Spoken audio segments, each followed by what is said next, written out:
Blake Washburn? Yes. The battling senator, back home to stay.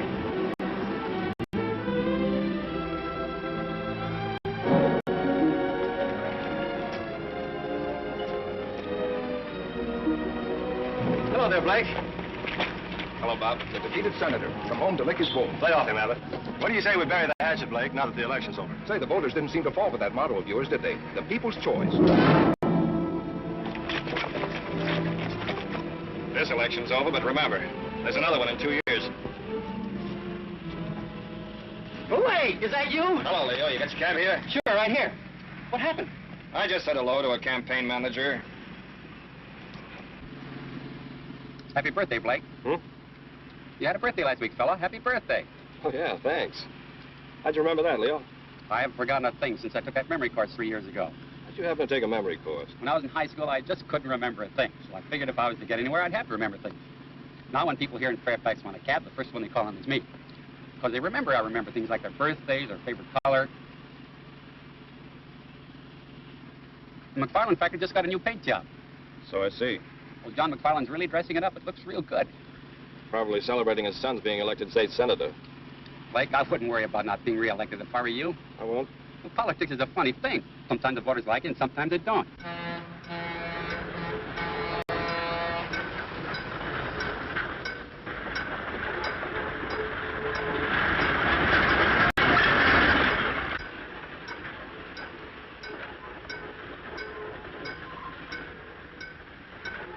But they tore down all those posters.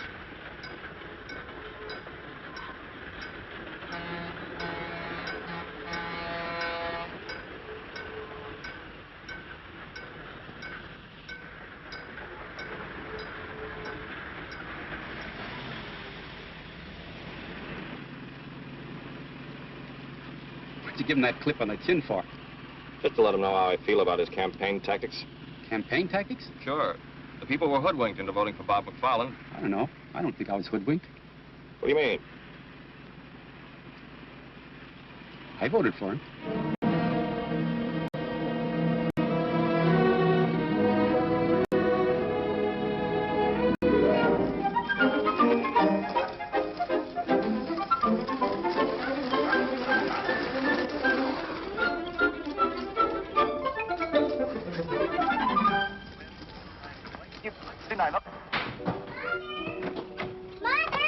Mother, do we have some red thread and a long crooked needle? Casey, take off your skates in the house, dear. I just saw something over at Judy's house, and now I know what I'm going to make Blake for a present. A present for Blake, that's nice. You know that red crooked braid I have in my sewing basket? Yes? Well, I'm going to make a dresser scarf for Blake.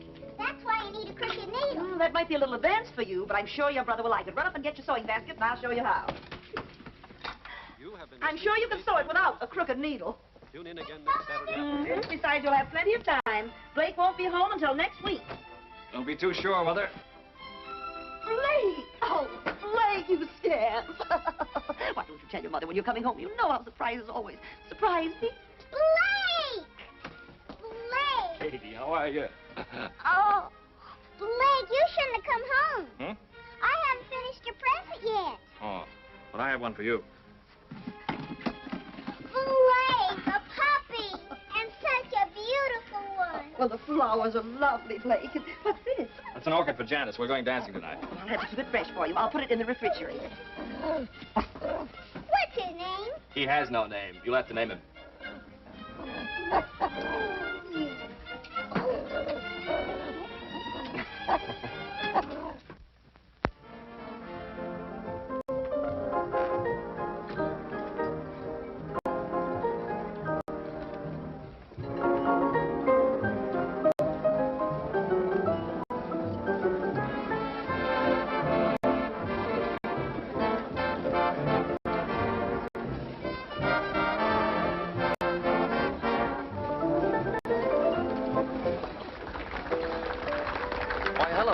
You back in town to stay? Hello, Jimmy. Yes, I'm back to stay. Well, that's politics. Let's sit down, shall we, Blake? You want to, Janice? Yes. All right. Hello, Blake. How are you? Hello, Gloria.